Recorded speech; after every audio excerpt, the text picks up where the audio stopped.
10 تماما بتوقيت العاصمة أسمرة. إلى حضراتكم نشرة الأخبار لهذا المساء، مستهلة إياها كالمعتاد بأهم وأبرز العناوين. أنشطة نفير تنموي بال20 من يونيو.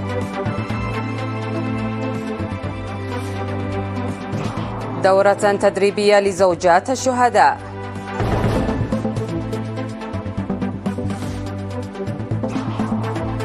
إعداد الشتول في مشتى العدقيح.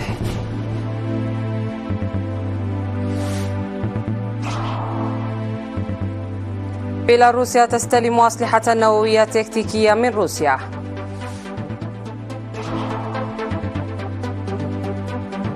بابوا غينيا الجديدة تمنح واشنطن حق استخدام قواعد عسكرية. الصين تسجل رقما قياسيا بإطلاق 41 قمرا صناعيا على متن صاروخ واحد. مرحبا بكم. قام أعضاء وزارة المالية والتنمية الوطنية ومركز تدريب قوات الدفاع وطلاب كلية التجارة والعلوم الاجتماعية وسكان مختلف الضواحي بأنشطة نفير تنموي بمناسبة 20 من يونيو يوم الشهداء. وقام أكثر من 500 من أعضاء وزارة المالية والتنمية الوطنية بأنشطة حماية التربة وحفظ المياه في منطقة مايدمنت يوم 9 من يونيو وبناء المدرجات للأشجار التي قرصوها العام الماضي. وذكر الأعضاء نمو أكثر من 90% من شتول الأشجار التي قرصوها العام الماضي، والبالغة أكثر من 500 شتلة في مساحة هكتار واحد.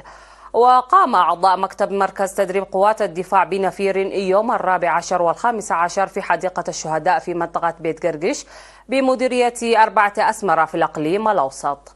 شارك في النفير أكثر من 600 عضو من فرقة المارشات العسكرية والأكاديمية العسكرية والفرق الرياضية والفرق الفنية والمكاتب الإدارية لبناء المدرجات وإعداد الحفر للتشجير. كما قام طلاب كلية التجارة والعلوم الاجتماعية وعمال المؤسسات في عدقيح برعاية الأشجار في مقبرة الشهداء يوم 13 من يونيو وإعداد الحفر وصيانة المدرجات. وقام سكان عدقيح بحملة نظافة يومي 14 و15 من يونيو بالمناسبة.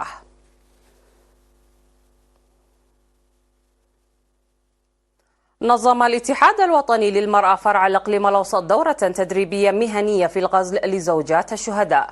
وذكرت المتدربات بأن التدريب الذي حصلن عليه مكنهن من إيجاد مصدر دخل ورعاية أسرهن، مشيرات بأن المصروف المالي الذي كنا يحصلن عليه أثناء الدورة التدريبية التي استمرت ل7 أشهر ساعد للاهتمام بالتدريب دون معاناة. وأوضحنا بأن معدات العمل والقروض والتشجيع المقدم لهن لتسيير العمل في جمعيات تعاونية ساهم في إنجاز الأعمال، إضافة إلى فتح الاتحاد الوطني للمرأة الفرصة لتقديم منتجاتهن إلى الأسواق. وقالت السيدة ترحاس دودي من المشرفات على مركز التدريب المهني للاتحاد إن المركز درب حوالي 450 امرأة راعية، بينهم 280 زوجة شهيد في 12 دفعة في الغزل و30 امرأة تدريب المدربات. وأوضحت أن المتدربات قدمت لهن معدات الغزل والمواد الخام على شكل قروض طويلة الأجل.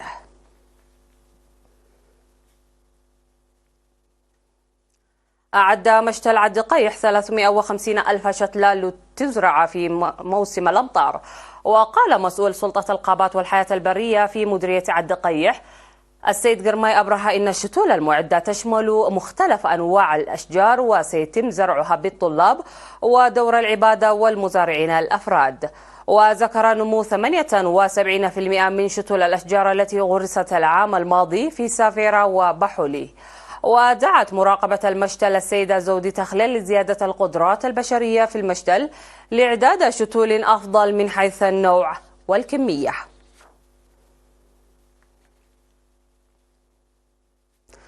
تلقى 190 شابا من بلدة داغرقس دورة تدريبية مهنية. وأوضح مسؤول فرع الاتحاد الوطني للشباب والطلبة في مديرية الدخالة السيد جمال نور في المراسم تخريج في 10 من يونيو أن التدريب المقدم من شهر إلى شهرين تضمن العلوم الاجتماعية والإسعافات الأولية والأدب. وأشاد مدير بلدة إنداغرغيش السيد أرايا يعبيو بمبادرات الاتحاد الوطني للشباب والطلبة لتوعية الطلاب وتنظيمهم واكتسابهم المعرفة. من جانبه أوضح مديرية الدخالة سيد عند مسقل أدحانوم أن إدارته ستقدم الدعم اللازم لاستفادة الشباب من الفرص المتاحة وتأثيرهم على محيطهم من أجل التغيير.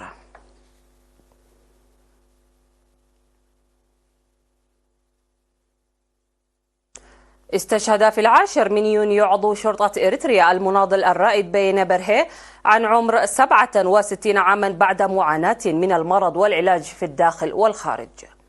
التحق المناضل بين بصفوف قوات التحرير الشعبية في شهر يناير عام 1975 وخدم في القوات المقاتلة وأجهزة التنظيم، وبعد الاستقلال في هيئة إدارة وزارة الدفاع وشرطة إريتريا. المناضل الرائد بين برهي متزوج وأب ل4 أبناء، وقد وري جثمانه الثرى ظهر يوم 15 من يونيو في مقبرة الشهداء بأسمرة. وتعرب شرطة إريتريا عن بالغ حزنها لاستشهاد المناضل الرائد بين برهي وتقدم تعازيها لأسرته وزملائه ورفاقه. فاصل ونعد لمتابعة الأنباء على الصعيد العالمي، رجاء ابقوا معنا.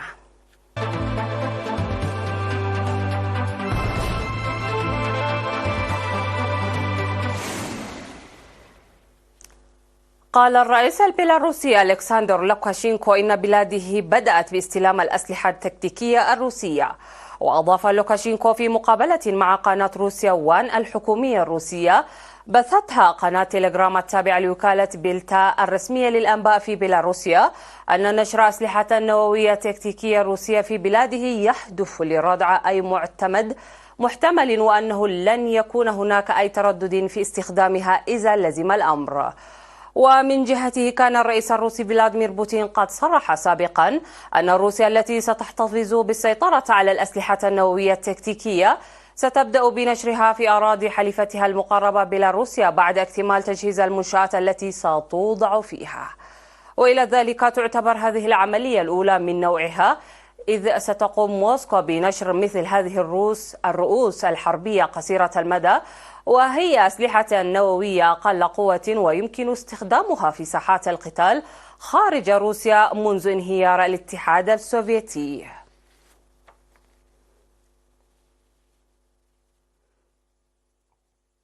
حصلت الولايات المتحدة على حق استخدام قواعد عسكرية في بابوا غينيا الجديدة بموجب اتفاق أمني أبرمته مع هذا الأرخبيل في مايو الماضي في إطار جهودها لتطويق الصين في المحيط الهادي.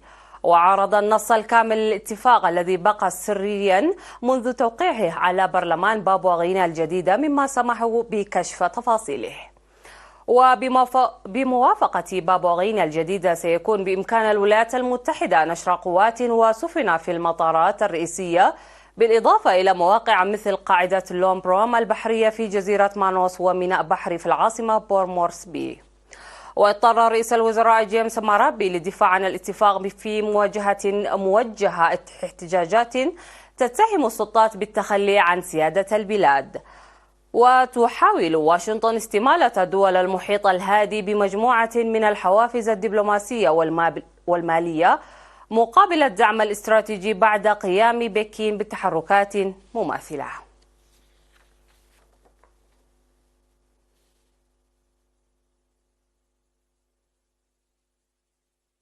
أطلقت الصين صاروخا حاملا من طراز لونغ مارش 2D لوضع 41 قمرا صناعيا في المدار، مسجلة رقما قياسيا على الصعيد المحلي كأكثر عدد من الأقمار الصناعية التي يتم إطلاقها على متن صاروخ واحد. وأفادت وكالة الأنباء الصينية بأن الصاروخ انطلق من مركز تايوان لإطلاق الأقمار الصناعية شمالي الصين، وسرعان ما حمل على متنه الأقمار الصناعية ومن بينها القمر الصناعي جيلين 1 غاونفن 06A إلى مدار محدد مسبقا. وذكر موقع الإطلاق أن هذه الأقمار الصناعية ستستخدم في الخدمات التجارية لبيانات الاستشعار عن بعد وفي التحقق من التقنيات ذات الصلة. وتعد هذه المهمة هي الرحلة الرقم 476 لسلسلة صواريخ لونغ مارش الحاملة.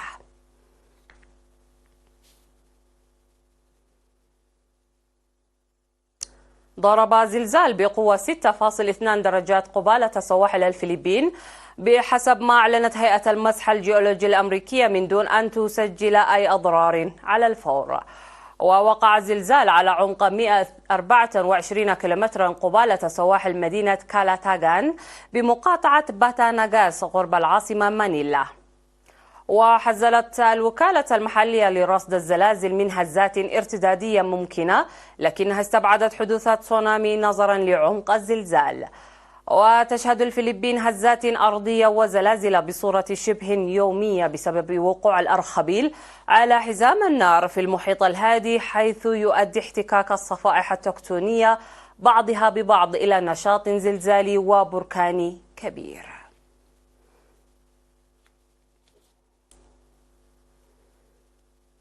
في الختام إليكم تذكيرا بأهم ما جاء في هذه النشرة. أنشطة نفير تنموي بال20 من يونيو. دورة تدريبية لزوجات الشهداء.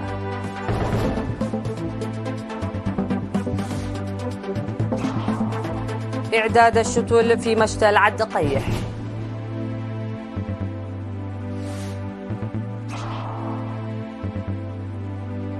بيلاروسيا تستلم أسلحة نووية تكتيكية من روسيا. بابوا غينيا الجديدة تمنح واشنطن حق استخدام قواعد عسكرية. الصين تسجل رقما قياسيا بإطلاق 41 قمرا صناعيا على متر صاروخ واحد. انتهت النشرة، قدمناه لكم من تلفزيون دولة إريتريا. كنت معكم حنان عمر جيلاني، إلى اللقاء.